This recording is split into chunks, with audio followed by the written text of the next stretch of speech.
Bonjour tout le monde. Alors ce vlog-là, je pense le faire assez vite pour deux raisons. La première, c'est que c'est un film à suspense et si je vous en révèle trop, je vais vous spoiler beaucoup de choses du film.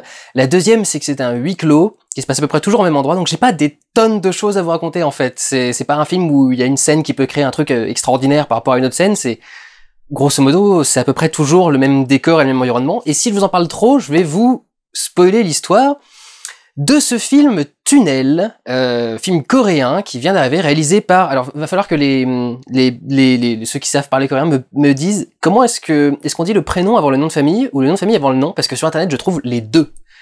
Alors, est-ce qu'il s'appelle Kim Song-un ou est-ce qu'il s'appelle Song-un Kim? Je dirais Kim Song-un, mais je sais pas comment on le dit naturellement comme ça. Quand on doit balancer son nom, ce réalisateur s'appelle... Est-ce qu'on va dire Kim Song-un ou Song-hoon Kim? Bref... Réalisé par Kim Song-un, l'histoire d'un tunnel qui s'est effondré en Corée avec un homme coincé dedans par malchance et qui va donc devoir tenter de survivre pendant que le gouvernement essaie d'organiser une opération de sauvetage, mais surtout que pendant que le monde tourne hors de cette petite grotte et tout ce qui rentre en jeu en fait dans ce genre de situation, est-ce que les médias s'immiscent trop, qu'est-ce qu'ils en racontent, comment est-ce qu'ils le présentent, comment est-ce qu'ils obtiennent leurs images et comment est-ce qu'ils en parlent, comment est-ce que le gouvernement peut aider les gens et est-ce qu'il les aide vraiment, est-ce que c'est pour des questions de relations publiques, est-ce que c'est pour des questions personnelles, est-ce que c'est pour des questions humaines, les sauveteurs qui doivent l'aider du coup et qui sont chacun avec une histoire et chacun avec un truc à raconter et chacun avec quelque chose à apporter. Le chef des secouristes en particulier a des quelques scènes assez rigolotes qui sont pas mal. Dans sa famille aussi, on suit en particulier sa femme, qui est jouée par Donna Bae, que vous connaissez déjà, cette actrice coréenne que vous connaissez déjà, parce qu'elle a joué avec les Wachowski dans Jupiter Ascending et dans Sense8, la série qu'elles sont en train de faire sur Sense8, sur Netflix en ce moment. Donc voilà, une actrice qui est plutôt douée et qui se retrouve donc ici à jouer le rôle de la femme de ce mec-là, qui doit gérer la vie de sa fille et en même temps gérer tout un tas de responsabilités parce que ça coûte très cher ce genre de recherche et donc quand la plupart des gens pensent que votre mari est mort, c'est difficile de les convaincre de continuer les recherches, surtout quand le temps joue contre vous. Donc voilà, en fait, le film va se concentrer sur tout ça. Je pensais qu'on serait enfermé constamment dans le tunnel et je pense que vous aussi, quand vous avez vu ce titre-là, vous vous êtes dit « Ah, un film en huis clos sur un mec enfermé dans un tunnel ?» Non. Et très vite, vous allez sortir du tunnel. Dès que le truc a commencé à s'effondrer, on commence à voir les choses se mettre en place. C'est vraiment quelque chose de social presque, et d'humain surtout, mais de social aussi, et plus particulièrement social, je dirais. Les Coréens ont un énorme problème avec leur gouvernement en ce moment. Il me semble d'ailleurs que je crois que leur présidente a eu un souci il y a pas longtemps, qu'elle a dû quitter le pouvoir pour des histoires de corruption. Je vais vérifier ça avant de faire le vlog parce que je me suis peut-être trompé. Mais il y a ça, il y a l'histoire du navire qui s'était échoué il y a peu de temps avec beaucoup de gens qui étaient morts. Et à chaque fois, le temps de réponse et le côté paperasserie, le côté bureaucratie, semble beaucoup gêner beaucoup de gens genre là. Dernier trait pour Busan, qui d'ailleurs était sorti en même temps, je crois, le même été que ce film-là, que Tunnel, avait à peu près le même traitement. C'était aussi un truc pour dire l'État y arrive pas, l'État est incompétent, et l'État est pas toujours très bien motivé, ou ses motivations sont un peu étranges. Ça a l'air d'être un énorme thème en ce moment pour les Coréens, la critique de leur gouvernement.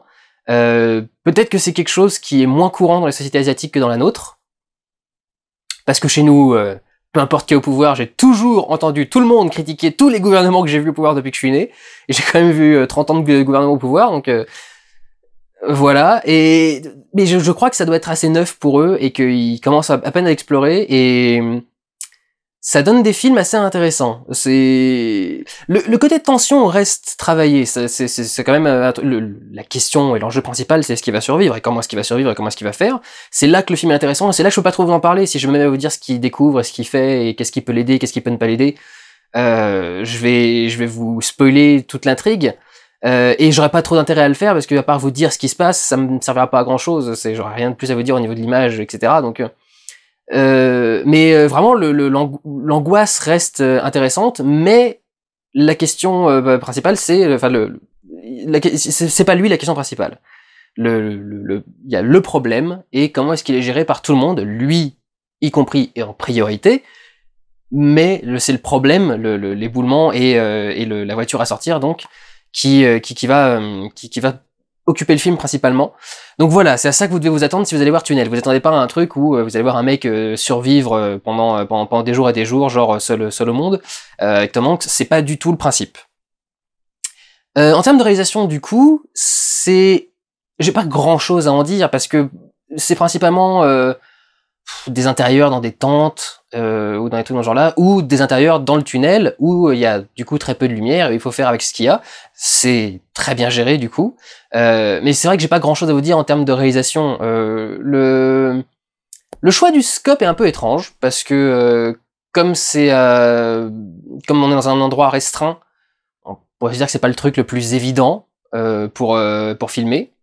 Un ratio plus en hauteur aurait pu être plus intéressant. Alors peut-être qu'ils considèrent du coup que le scope est plus restreint.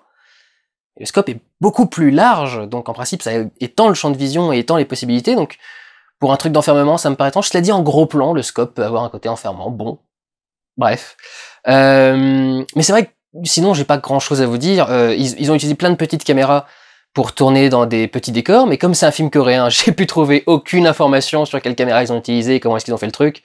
Donc voilà, je peux pas vous en dire beaucoup plus. Ils ont utilisé des petites caméras. Alors des petites caméras, petites dans un espace comme ça, c'est probablement soit c'est des petits DSLR, c'est-à-dire des petits appareils photo numériques, genre des Canon, des choses genre là. Soit ça peut être une Blackmagic Pocket, qui est une petite caméra 16 mm. Soit ça peut être une Alexa, les caméras Alexa récentes ont créé un nouveau système. Vous avez le corps de la caméra dans un coin. Donc, tout le truc qui prend de la place dans un coin, et vous avez juste un tout petit cube sur lequel vous branchez votre optique, parce que c'est un petit cube avec le capteur de la caméra numérique, qui est relié simplement par un fil au corps de la caméra, et vous pouvez du coup juste avoir un tout petit cube avec juste une optique, donc une focale qui permet de viser, quoi, d'avoir l'image, et vous pouvez juste tourner avec ça, en tournant un tout petit truc dans votre main avec une focale au bout. Bon, la focale est lourde, donc après vous tenez quand même la focale en même temps, c'est-à-dire avec un petit truc qui met peut-être des petites focales, bref, peu importe. Je peux pas vous en dire grand chose de plus, quoi. C'est ça que j'essaie de vous dire. Ils ont mis plein de petites caméras pour tourner les trucs, et voilà. Et pour ce qui est des scènes en extérieur, je vous ai dit principalement c'est les tentes qui sont installées pour faire le travail. Il y a sûrement du coup un travail de lumière assez intéressant qui a dû être fait, parce que c'est des tentes toutes blanches, et du coup il faut les éclairer avec la lumière extérieure, plus que la lumière intérieure aussi, donc je suppose qu'il y a un travail intéressant, mais pas un truc extrêmement visible, et c'est ça le truc, c'est que j'ai rien de très très visible à vous dire, quoi. Le seul truc qui était visible, c'était les petites caméras pour le tournage, et je peux pas vous dire ce que c'est, ce qu'ils ont utilisé, comment ils ont fait ça. Je dirais peut-être, il y a un plan, visuellement, qui peut travailler un truc, au niveau de l'émotion, parce que visuellement, tout est très bien fait, très bien cadré, très bien fait. Évidemment, c'est pas un travail de tâcheron, mais il y en a un qui a un peu plus de sens au niveau de l'image, c'est un moment où sa femme est obligée de faire quelque chose qui passe pas bien, qui lui fait qu'elle va mal, et quand elle sort de la pièce où elle a fait cette chose, elle est cadrée, donc elle est en train de marcher face caméra, elle est cadrée en taille, et pendant qu'elle marche, il y a des petits parasites visuels qui débarquent, et plein de petits trucs un peu étranges. En fait, c'est parce que le soleil est tout au fond d'une pièce, et très couchant, et il est à peine visible derrière une fenêtre. Alors je suppose qu'il a fallu attendre la minute précise où le soleil est en train de se coucher précisément à cet endroit-là du truc pour avoir ce plan-là. Et elle est en train d'avancer, elle marche, et elle se décompose petit à petit, et elle se décompose au fur et à mesure que les parasites viennent arriver à l'image. Vous avez des petits lens flares qui débarquent. Les lens flares, c'est les halos de lumière qui se mettent sur les objectifs en parasite, parce qu'on n'a pas réussi à les empêcher d'arriver, donc ça éclaire le verre lui-même de la lentille, au lieu de rentrer dans la lentille, ça éclaire la surface de la lentille, donc ça fait des défauts, et ils sont en train de passer comme ça au-dessus d'elle, et ça fait une image un peu dégueu presque, mais dégueu volontairement, c'est-à-dire que ça va surexposer un petit peu là où ils veulent, il va y avoir un petit halo qui va arriver sur elle, mais rien qui fait qu'on la voit plus. Juste un truc qui fait que d'un seul coup ça va devenir un peu plus clair au-dessus d'elle, mais de façon un peu étrange, vraiment juste un reflet, quoi, un reflet qui arrive sur le verre, mais très esthétique, quoi, très travaillé. Je vous dis, c'est pas n'importe quel reflet, ils se sont pas mis à tourner, puis oh tiens, il y a le soleil qui est là, ça fait un reflet dégueulasse, bon, tant pis, on n'a plus le temps. C'est pas comme ça qu'on fonctionne. Ils ont vraiment attendu le truc, et peut-être. Il y a toujours la possibilité que ce soit une inspiration sur le décor au moment même, mais a priori, c'est un décor où ils arrivent une fois. je pense qu'il faut un minimum de repérage pour savoir ce que le décor est intéressant, et ils ont repéré que le soleil tombait pile poil sur la fenêtre et que c'était joli. Donc, mais même si c'était un hasard, ils ont vu le plan, ils l'ont gardé, ils ont essayé de le travailler pour que ça arrive à un endroit intéressant. Donc voilà, c'est le plan un peu travaillé visuellement qui a un peu plus de sens que juste ce qui est cadré directement. Mais pour le reste, le film est plutôt direct. Il va pas vous suggérer des trucs un peu étranges, machin. Il est plutôt direct et il filme ce qu'il faut montrer et il montre ce qu'il faut filmer. Et il montre ce qu'il faut montrer. Donc,